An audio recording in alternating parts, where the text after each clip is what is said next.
I've always believed the worst betrayals don't come like storms, they come like slow leaks. Quiet. Invisible. Impossible to notice until everything underneath you sinks. Looking back at the last 10 years of my life, I can't point to the exact moment when things started going wrong. A missed promotion here, a misfiled document there, a strange rumor that appeared and disappeared in the office within days. At the time, I blamed bad luck. Some people attract chaos without meaning to, right? But now I know better. Chaos doesn't follow you by accident. Sometimes someone is feeding it. And in my case, that someone was Melissa. My best friend. Or at least, that's what I called her for a decade. I first met her at 23, during my third day as a junior analyst at Gracemont Financial. I was young, anxious, and convinced that everyone in the office could smell my inexperience like cheap perfume. Melissa was the one who rescued me from a disastrous meeting by whispering that my presentation slide was duplicated and I needed to skip ahead. She saved me. That was her specialty. And I was too naive to see how someone who rescues you often feels entitled to own you. Now, 10 years later, I'm 33, and sitting in the same corner office I've fought tooth and nail to keep, a glass box that smells faintly of burnt coffee and air conditioner dust. The lights above me flicker softly, buzzing in that way that makes your nerves hum. I stared at a spreadsheet on my monitor, numbers swimming together because my mind kept drifting back to this morning. To the moment everything cracked. It started with an email from HR. A cold, clinical message requesting that I come to conference room C to discuss concerns regarding your conduct. My stomach had dropped. I had double-checked the sender 3 times. It wasn't a scam. It was real. When I arrived, the room held 2 people. Teresa, the HR manager with a face permanently carved into disappointment. Melissa. Melissa sat with her hands folded neatly, eyes down like she was grieving something. I had asked what was happening. Teresa said Melissa had come forward yesterday with serious concerns about my behavior at work. Concerns about emotional instability. Concerns about confidential documents going missing. Concerns about me sharing information with competitors. I felt my pulse slam into my ribs. I told them I had never done anything like that. Melissa didn't look at me. She just exhaled shakily and said, in a soft voice I barely recognized, that she hadn't wanted to tell anyone. That she cared about me deeply. But she had seen me acting strangely. Forgetting things. Snapping at coworkers. Losing track of deadlines. She said she was afraid I was burning out. Burning out. I asked if that was all she said. Teresa shook her head. She said Melissa had also suggested I might be lying about certain numbers in last quarter's report. That she wasn't sure if I meant to misrepresent them or if I might simply be overwhelmed. I couldn't breathe. I told them Melissa knew that wasn't true. Melissa's eyes met mine finally. And she said something that still echoes in my skull. She said she didn't know what was true anymore. That was when I realized the room had become a stage. And I was the only one who didn't have a script. Teresa said they would open an internal investigation. That during the process, I might temporarily lose access to certain accounts. That my responsibilities may be reassigned. That I would be placed on limited duty. Limited duty. On a job I had built my entire adult identity around. And Melissa, the person I trusted most, was the one who led them to it. After the meeting, I walked straight out of the building, the cold afternoon air slapping me awake. I sat in my car for 10 minutes with my hands gripping the steering wheel, trying to decide whether I was going to cry, scream, or vomit. I didn't do any of those things. Instead, I drove to the only place that ever felt like neutral ground. My mother's old townhouse. She'd passed away 5 years ago, but the place was still in my name. I kept it mostly untouched, a kind of quiet museum of childhood. I rarely visited unless I was falling apart, which apparently, today counted as one of those days. When I walked inside, nothing had changed. The same cheap vanilla candles. The same framed embroidery saying "Make room for the good," The same coat rack missing a hook. I sank onto the old corduroy sofa and buried my face in my hands. Why would Melissa do something like this? I replayed every moment of our friendship, searching for signs. There were always little things. Like the time she told me a coworker said I was arrogant, only for me to find out later that coworker had never said anything of the sort. Or when she encouraged me to pursue a team lead position, then told the department head I wasn't ready. Or when she insisted on helping with my presentations, then made small mistakes that made me look careless.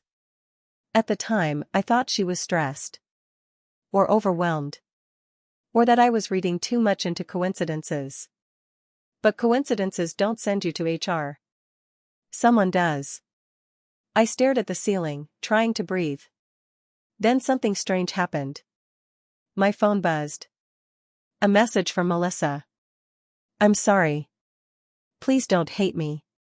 I'll explain everything. Explain, what? That she had jeopardized my job? That she had painted me as unstable? That she had lied to people who had the power to ruin me? The anger in my chest simmered. I didn't reply. I wandered into my mother's bedroom, needing a distraction. The air still smelled faintly of her lavender lotion. I sat on the edge of her bed and opened her old vanity drawer, the one she used to keep locked from me as a child. Inside were a few things. Old receipts, a bundle of rubber bands, 2 expired passports, and a small metal box I didn't remember seeing before. I lifted it. It was heavier than it looked. I opened it carefully. Inside were papers, old, yellowing at the edges. Hospital forms. Birth certificates. Adoption inquiries. Letters. I froze. I picked one up and saw my mother's handwriting. Request for sibling search. My brain stumbled over the words. Sibling? What sibling? I am an only child. My mother never mentioned any pregnancy before me or after me. My father left when I was 8, maybe he took something with him? But no, that didn't make sense either. I opened another document. A birth record. For a baby girl. Born 3 years before me. Name, infant girl Doe. Mother, unknown. Adoptive status, pending. Final placement, confidential. My heartbeat accelerated. Another paper. Another date. Another line. Attempt to locate biological sister unsuccessful. Sister. I stared at the word until it blurred. Then I saw something else in the box. A photograph. A small one, worn at the corners. A young woman holding a newborn wrapped in a floral blanket. Her hair was dark. Her smile wide. Her eyes. Her eyes were my eyes. I thought the woman might be my mother at first. But she wasn't. My mother had never worn her hair like that. My mother never looked that young when I was born. My mother had never shown this photo to me. A chill ran down my spine. I flipped the photograph over. There was writing on the back. A simple sentence. If you ever find her, tell her I didn't want to let her go. Initials, MK. MK. The letters pulsed in my vision like warning lights. M. K. Melissa King. I sat down hard, breath gone, world spinning. No. It couldn't be. It made no sense. Melissa was 2 years older than me. I was 3 years younger than the girl in the record. The timing matched. The ages matched. The initials matched. I whispered her name aloud, stunned. Melissa. Melissa King. The woman who sabotaged my job. The woman who controlled my reputation. The woman who inserted herself into every part of my life. The woman who always said she felt responsible for me. The woman who said she saw herself in me. The woman who cried when my mother died, even harder than I did. My hand shook uncontrollably. Was Melissa my sister? Why would my mother hide that from me? Why would Melissa hide it from me? And why would she come into my life without telling me who she really was? I reached into the box again. One final paper lay at the bottom. A letter. Unsent. Addressed to me. It said, "If Melissa finds you first, be careful. There are things she wants back." I almost dropped the letter. Wants back? What could Melissa possibly want? My job? My life? Me? I felt dizzy with questions. Everything I thought I knew felt fractured. My phone buzzed again. Another message from Melissa. "Please don't go home. Please don't be alone. I need to see you. It's about us." Us? I stared at the word for what felt like minutes. Then I looked at the photograph again. My mother had lied. Melissa had lied. Someone had stolen something from someone. And somehow, I was in the center of all of it. I stood up slowly. At that exact moment, there was a knock at the door. Not tentative. Not gentle. A sharp, heavy knock. I froze. My heart stopped. Another knock. Harder this time. Then a voice. A woman's voice. Soft, familiar, trembling with urgency. "Please open the door.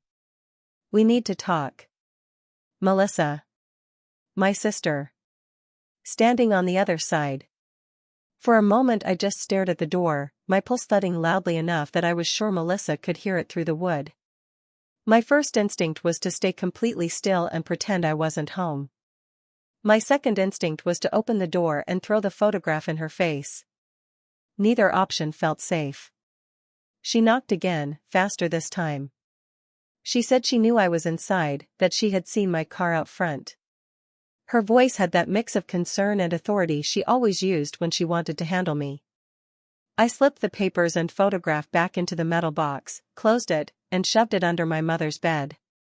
Then I wiped my eyes with the back of my hand, even though I hadn't realized I was crying, and walked slowly toward the living room. The door rattled a little in its frame. She said please. Softer this time. Almost pleading. I opened it. Melissa stood on the porch, her hair frizzed slightly by the humid air, dark circles pooled under her eyes. She looked wrecked. Not the polished, composed woman who sat in HR earlier. This version looked like she hadn't slept. Like she'd been crying in a car. Like she'd aged 5 years in a day. She exhaled when she saw me and said thank God. Then she stepped forward like she was going to hug me. I stepped back.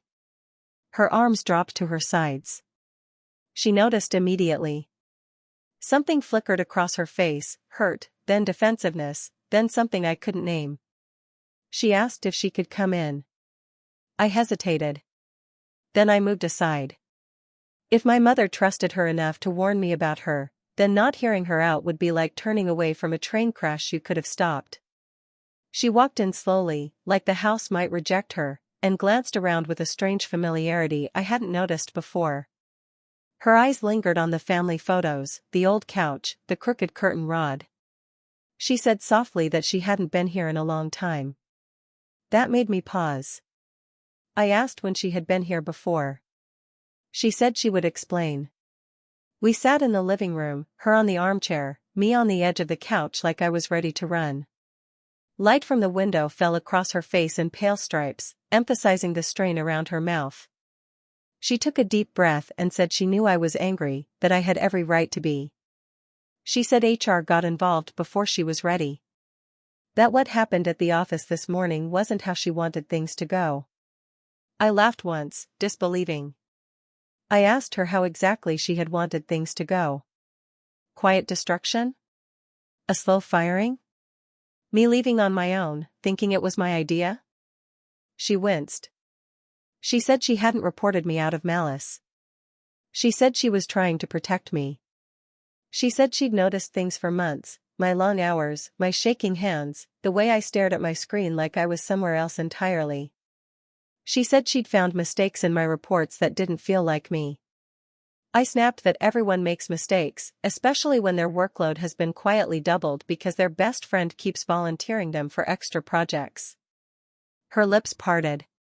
She started to say something, then stopped. I stood up. I told her to stop pretending this was about my well-being. I told her I knew about the rumors she'd started. The way she'd corrected me in meetings in front of management. The way she'd told people I was overwhelmed. I said I might have been oblivious before, but not anymore. She whispered that she never meant to hurt me. I told her she had a very strange way of showing love. We stared at each other in the heavy, stale air of my mother's house.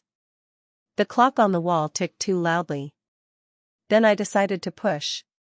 I asked her how long she'd known I was her sister. Her head snapped up like she'd been slapped. All color drained from her face. Her voice came out as barely a whisper when she asked what I had just said. I repeated the question. Her eyes filled with tears instantly, like someone turned on a faucet behind them. She asked how I found out. I said my mother had left clues. That there were papers. That there was a photograph. That there was a letter warning me about her.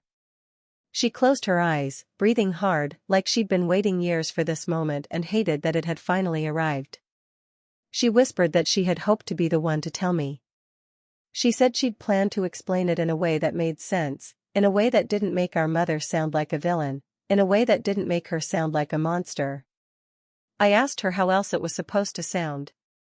She looked at me and said something I didn't expect. She said our mother wasn't the one who lied the most. She was. I sank back onto the couch slowly, my anger shifting into a wary, brittle curiosity. Melissa wiped her face with the heel of her hand and said she had known about me long before we met at Gracemont. She said she grew up knowing that somewhere out there she had a younger sister whose life looked exactly like the one she was supposed to have. The way she said supposed cut. She stared past me, eyes unfocused, like she was watching an old film only she could see. She said she spent most of her childhood in foster care. A few group homes. A few short-term placements. Always aging out of one thing and being too much for the next, too quiet, too intense, too angry, too attached. She said when she was 16, a social worker finally told her why she never got a forever home. Because, technically, she already had one. Once.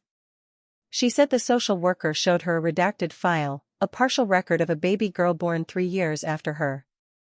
Same biological mother. Different father. The file said the younger child had been adopted as an infant. Private, closed, sealed. She said she asked the social worker if the younger girl had a name. The social worker said yes. My name. Something lodged in my throat. She said that was the first time she heard of me, not as a person, but as a proof that her mother had started over. Clean slate. New baby. Proper family. She said the idea burned a hole straight through her. She spent months begging for more information. She wanted to know if I was safe. If I was loved. If I had what she didn't. The system told her to focus on her own future instead. To let go of ghosts. To move on. She couldn't. At 18, she aged out of foster care and took on 3 jobs. She said she didn't go to college right away because she was too busy trying to survive. But every free moment, she searched. She combed through public records, half-online databases, old physical files. She found nothing. Then one day, when she was 22, she was working as a receptionist at a tiny real estate office. An older client came in with a pile of documents. When he handed over a stack, something fell out. A photocopy of an old adoption notice. Her eyes had skimmed it automatically, habit, boredom. And then she saw the surname. Mine. She said her heart nearly stopped. She said she memorized the address before anyone could snatch the paper away. It was my mother's old address. This house. She quit that job 2 weeks later, moved across town, and started circling my life like a satellite. She knew my mother's name. She started checking social media for any mention. One day she found it, a holiday photo of my mother and me at the mall, tagged with our location. She said she stared at that pixelated picture for hours. I asked her why she didn't just knock on our door then. Why wait? She laughed humorlessly and said she did knock, twice. Both times, my mother answered. Both times, my mother looked at her like she had seen a ghost and slammed the door. My chest tightened. Melissa said my mother told her to stay away. She said my mother called her unstable, said the past was the past, said I was happy and she would not allow anyone to ruin my life. She said if Melissa cared about me at all, she would leave and never come back. I imagined my mother's face saying those words. The same mouth that kissed me on the forehead, the same hands that packed my school lunches, the same woman who stitched my costumes for plays with midnight eyes. I asked what Melissa did. She said she left. And then she came back a different way. She enrolled in night classes. Took community college courses. Transferred. Got a degree in finance. She applied to Gracemont because she knew I worked there. I whispered that the job had always felt like fate.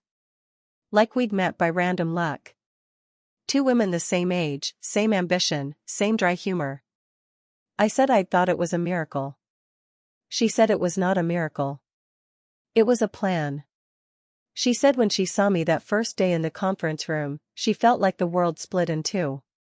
There I was, her almost life. Clean blazer. Internship on my resume. Nervous, but safe. She said a part of her wanted to walk away and never look back.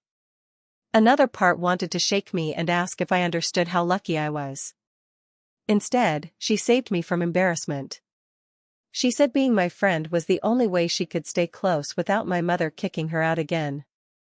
She promised herself she'd stay just long enough to see that I was okay.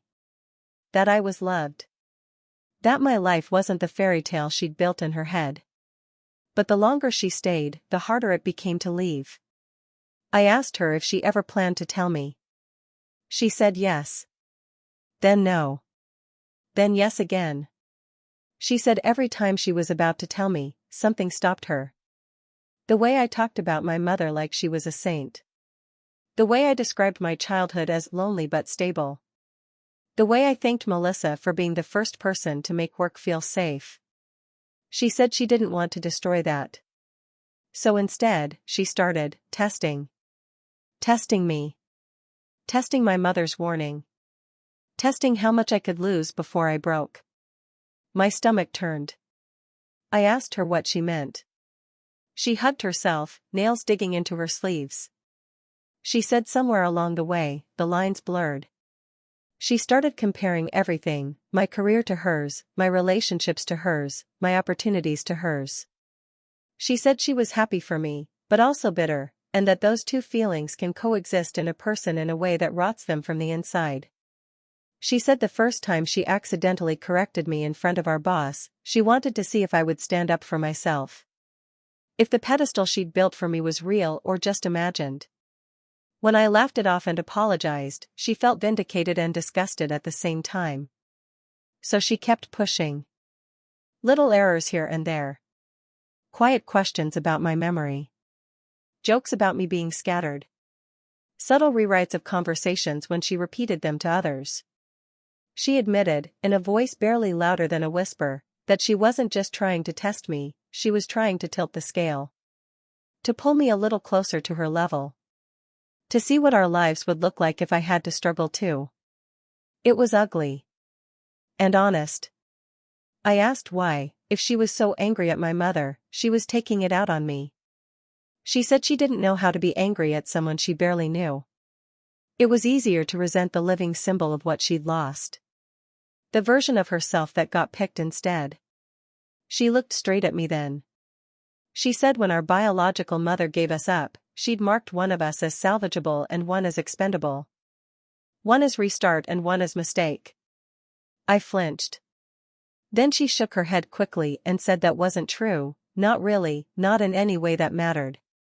She said she knew logically that our biological mother had been young, scared, probably coerced. But logic doesn't heal infant wounds. She took a deep breath and said there was another layer. Something my mother had done. I told her to just say it. She said the first time she confronted our mother at this house, my mother hadn't just told her to go away. She had said another thing.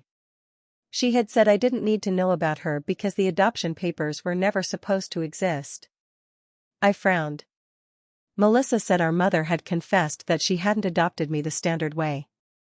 That there had been an arrangement. A deal.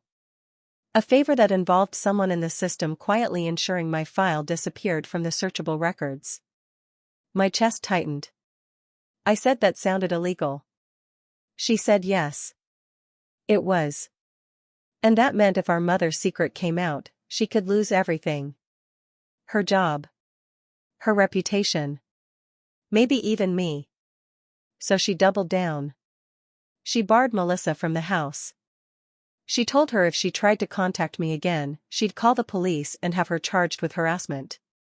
She told her I had a good life and that dragging me into messy origins would only hurt me. Melissa's fingers curled into fists. She said she believed her. For a while. She tried to build something separate. She dated.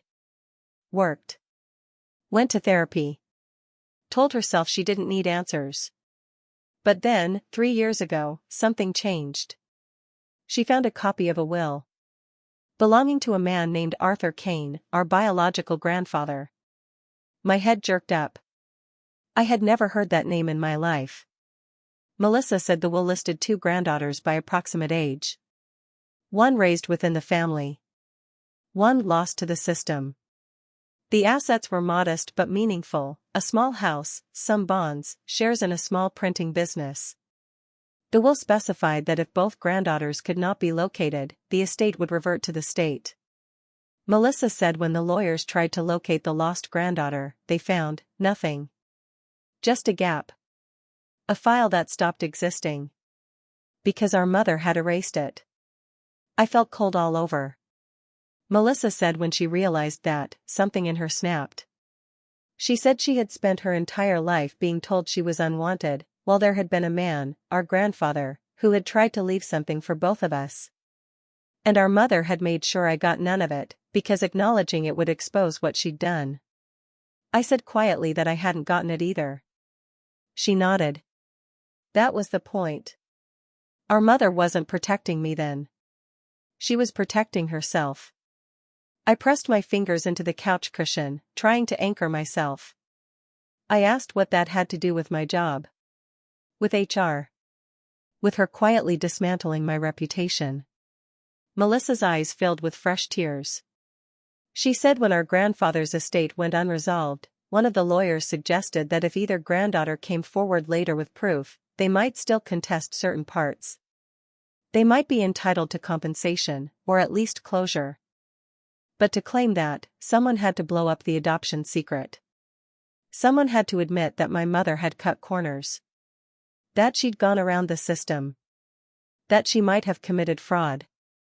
Someone had to choose between our mother's safety and our right to exist fully. I whispered that she was that someone. She nodded. She said she had 2 goals that started to collide. Expose what happened so neither of us remained invisible. Punish the woman who erased her. And somewhere in there, she lost sight of me. My voice came out brittle when I asked why she didn't come to me with the will, with the estate, with the truth, why she chose sabotage over honesty. She said she tried. She reminded me of the night, 1.5 years ago, when we had drinks after work and she asked if I had ever wondered about siblings, about extended family, about my mother's past. I had laughed it off and said my mother barely handled 1 child, 2 would have killed her. She'd said nothing then. She also reminded me of the morning she forwarded me an email from a law firm asking if anyone in the office knew a person with my grandfather's last name. She'd joked about how weird it would be to suddenly inherit a random house. I had deleted it, thinking it was spam. She said each small attempt that bounced off me made her more frustrated, more certain that I didn't want the truth. That I liked not knowing. So she decided to break things another way. She started leaving tiny cracks in my life, hoping I would notice the pattern and ask deeper questions. That I'd realize someone was messing with me and demand to know why. She said she thought if she pushed hard enough, I'd have no choice but to see the invisible strings. Instead, HR saw liability. I let out a shaky breath. I asked why she had gone so far as to suggest I might be sharing information with competitors. She put her head in her hands. She said that part got away from her. She said she saw me talking to an old friend at a coffee shop who worked at a rival company and panicked. She told herself that if there was an investigation into me, they'd have to look into everything, including my paperwork, my birth records, my adoption status. Maybe then the illegal part would surface. Maybe then someone with power would discover the scrubbed file and ask why. She said she didn't think about what that would do to me, to my career, to my name. She said she was sorry. Over and over. The words spilled like they cost her nothing. I sat there, numb. I believed most of what she said. Not because it was kind, but because it was ugly in a way people rarely invent about themselves. She looked up at me carefully. She said there was one more thing I needed to know. Our mother had been sick before she died, sicker than I knew. She'd been getting letters in the mail, calls at night, reminders from the same law firm Melissa mentioned. They had been asking her to clarify details about the adoption, about dates and signatures and payments. Why fees had been paid in cash. Why certain people's names were missing. She'd panicked. She called Melissa. Not me. Melissa swallowed as she said this. She said our mother asked her for one thing, to keep quiet. To protect me from all of it. To let sleeping ghosts stay buried. To forgive her for things she'd done when she was younger. Melissa said she told her she couldn't promise that. She said our mother begged. The last time they spoke, our mother said something Melissa will never forget. She said, if you blow this up, you'll ruin her life. Not mine. I'm almost gone. She's the one who will live with the fallout. I felt tears prick my eyes. Melissa said she believed her, for a while. Until she saw me being passed over for promotion. Until she saw our mother's estate leave me nothing but this house and some debt, no mention of any grandfather, no hint of another family. Until she realized that even dead, our mother still controlled the story. Melissa looked at me then with a painful, open expression. She said she had spent her whole life powerless, and when she finally had information that mattered, she abused it instead of sharing it. She said she was not asking for forgiveness. She was asking for a chance to fix it. I laughed, a short, broken sound. I told her she broke my career and then wanted credit for trying to put it back together. She nodded, eyes shining with shame. She said HR hadn't yet filed anything official. They were still at the concern stage. She said she could go back and tell them she was mistaken, that she'd overreacted, that stress had made her dramatic. She also said she could go to the law firm representing our grandfather's estate and confess everything. Show them the photograph. Show them the records. Tell them I had a right to know. Tell them my mother had altered files. She said it could clear my name and give us both leverage. Or it could drag my mother's memory through a legal mess and paint me as complicit. She looked at me and said the decision was mine. Everything in me wanted to scream at her to get out. To leave my life the way my father had. The way so many people did when things got complicated. But another part of me, an exhausted, blunt-edged part, recognized something horrible. I needed her. She was the only living person, aside from bureaucrats and ghosts, who knew the whole picture. And whether I liked it or not, we were entangled. I asked her one last question. I asked if she ever actually wanted to be my sister, or if she only wanted what she believed I'd taken from her. She hesitated. Her answer was quiet and brutal and true. She said at first she wanted my life. Then she wanted my justice. Then she wanted my ruin. And somewhere along the way, she just wanted me. As family. The room felt too small. I stared at her, at my not-so-best friend, at my maybe sister, at the woman who had destabilized my entire existence and then sat in my mother's old armchair like she belonged there. A car drove past outside. Light from the street lamp shifted across her face, throwing half of it into shadow. In that moment, I made a decision. I told her we'd go to the law firm together. But not yet. First, I wanted to see something for myself. I wanted to see our grandfather's house. The place he'd left for two girls the world pretended didn't exist. The house my mother had taken away from both of us. Melissa's eyes widened. She asked how I even knew where it was. I said quietly that my mother had been less careful than she thought. There was a second metal box. In the attic. With an address on it.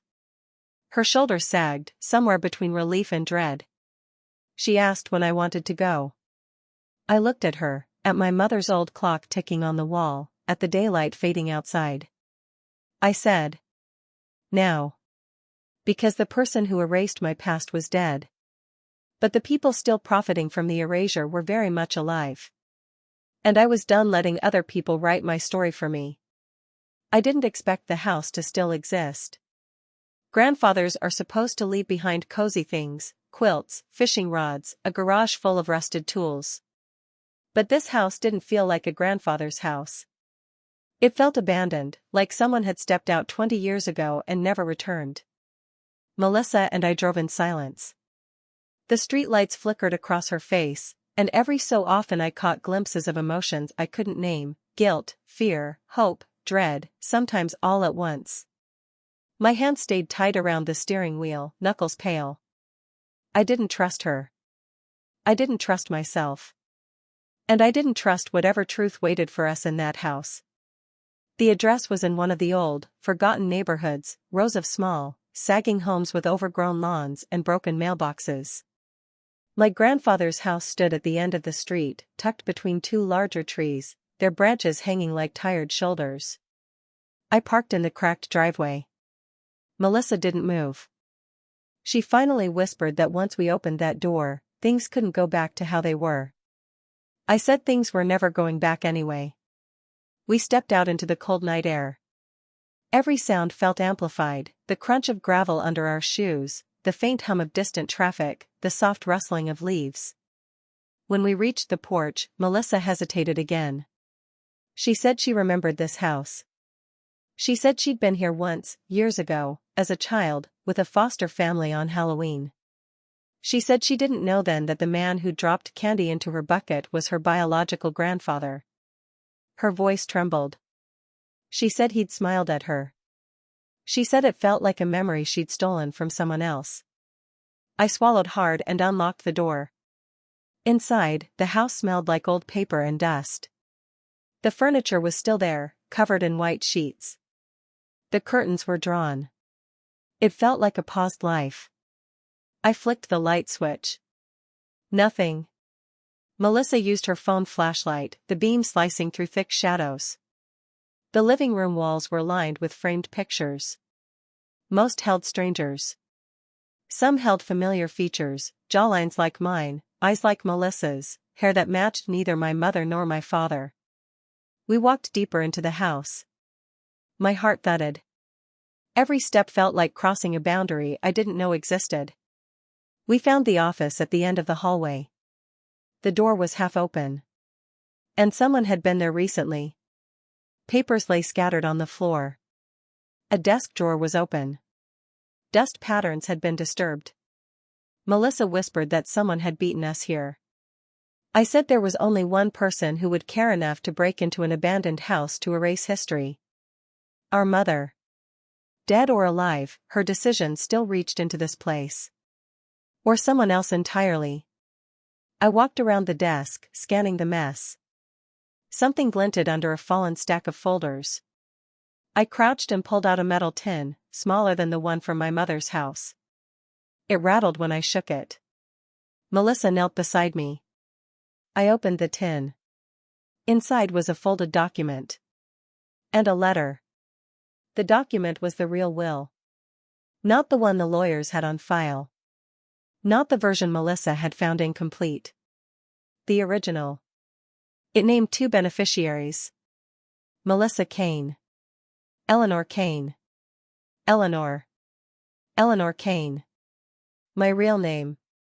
My chest tightened. My hand shook. Melissa covered her mouth with her hand as if trying not to scream. I opened the letter next. The paper was fragile, edges browned. My grandfather's handwriting was small and sharp.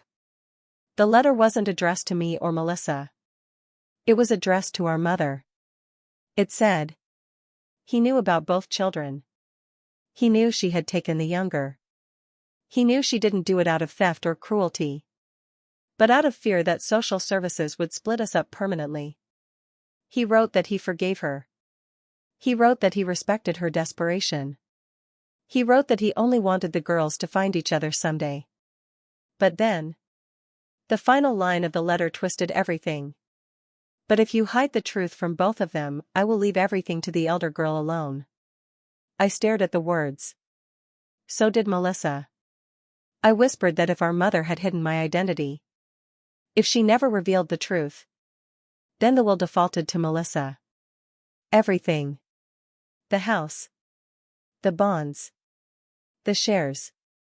All of it. Melissa fell back onto her heels, shaking her head. She said she never saw this version.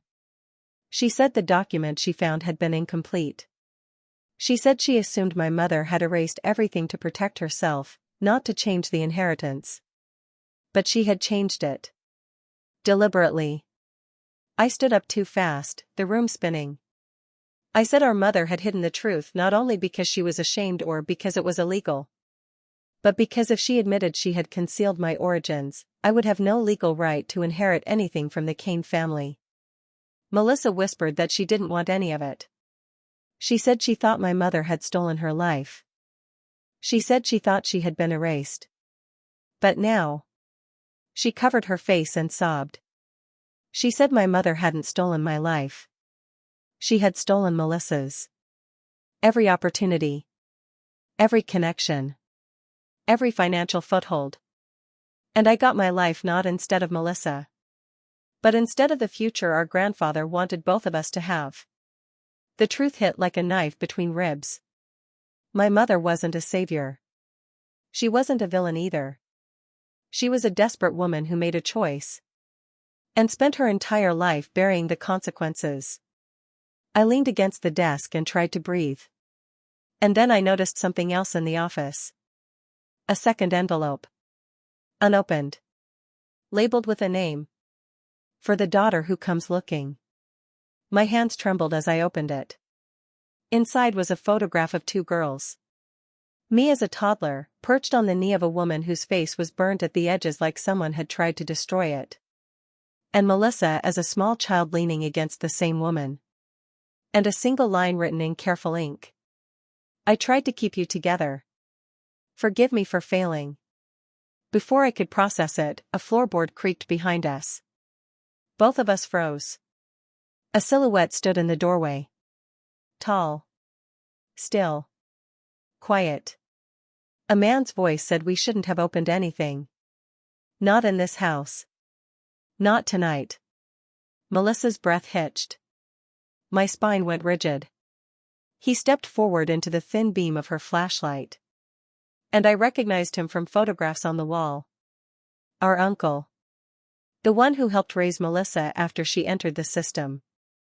The one who handled our grandfather's estate paperwork. The one who had access to the incomplete files. He looked at Melissa, not me. He said he knew she'd eventually bring me here. He said he knew she wouldn't be able to let the past go. He said he warned her years ago that the truth wouldn't save her. It would destroy her. Melissa whispered his name like a broken prayer. He took another step. He said our mother had visited him before she died. He said she'd tried to convince him to destroy the will. He said she begged him to keep the past buried. But he refused. He said he didn't do it for her. He did it for Melissa. He said Melissa deserved everything. The money. The family name. The recognition. He glanced at me briefly, then looked away. He said I was the mistake. The detour. The inconvenience created by a desperate woman with too much fear and not enough foresight. My stomach clenched. Melissa stood up abruptly. She told him to shut up. She said I wasn't the mistake. She said none of this was my fault. She said she wouldn't let him rewrite a story that wasn't his. He scoffed and said that Melissa always had a soft heart. But soft hearts don't win inheritance battles. Then he reached into the office drawer and pulled out a stack of documents. Legal. Stamped. Ready. He said he'd already begun the claim process. Without Melissa. Without me. He planned to take everything. The house. The bonds. The business shares. Everything my grandfather wanted for two little girls. Claimed by a man who had no right to any of it. Melissa lunged forward and grabbed the papers. He moved to stop her. But I stepped between them. For once feeling something like clarity. I told him the law firm already had a sealed adoption record. One Melissa found. And a second copy of the will existed. He froze. Melissa lifted her chin and said she wasn't the powerless child he raised anymore. She said the Kane estate belonged to us. Both of us. Whether the world liked it or not. He whispered that if we exposed everything, my mother's illegal adoption would come out. My identity would be questioned. Melissa's placement would be reevaluated. Everything would unravel. I said softly. It already has. Then Melissa did the thing I never expected. She held out her hand toward me. Not as a threat. Not as a trap. Not as leverage. As a sister. She said we had two choices. Fight each other until we both ended up with nothing. Fight together, ruin him, and reclaim what was ours. My heartbeat filled my chest. Her hand shook. Mine did too. I took her hand. Her uncle's expression collapsed. Shock, then fear, then fury. He said we didn't understand what we were about to start. He said once we opened this door, none of us could close it. He said the truth would break us. Melissa looked at him with a calm I'd never seen in her. She said, the truth already did. Now it gets to put us back together. The finality in her voice hung in the air. We stepped out of the house and into the cold night. Sisters. Not by chance. Not by choice. But by truth. Finally. Behind us, in the dim office window, her uncle watched us leave. With the expression of a man who had just lost something he never really deserved.